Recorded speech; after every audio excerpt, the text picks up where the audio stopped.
বাঁশবাগানের মাথার উপর চাঁদ উঠেছে ওই, ব্রিজের জায়গায় ব্রিজ আছে, রাস্তা গেল কই। এটা হলো ১৪ নং কেদার ইউনিয়নের ৫ নং ওয়ার্ডের মিস্টারের বাড়ির সংলগ্ন রাস্তা। আনুমানিক আরও ৫ বছর আগে এই ব্রিজটা হয়েছে।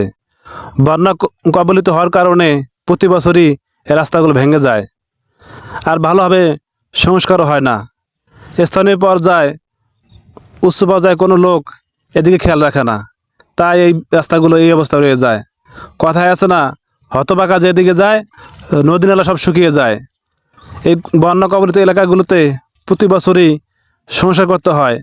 সেই সংস্কার না করার কারণে মানুষই বন্যার সময় পানির ভিতর দিয়ে অনেক কষ্টে রাস্তা পারাপার করতে হয়। তাই আমি সবার দৃষ্টি আকর্ষণ করছি, ভিডিওটা সর্বোচ্চ শেয়ার করে দিবেন, যাতে স্থানীয় পর্যায়ে, উচ্চ পর্যায়ের লোকেদের হাতে ভিডিওটা পৌঁছে যায় আর সবাই দেখতে পারে, আর এই ভিডিও দেখে রাস্তার কাজে উদ্যোগ গ্রহণ করতে পারে।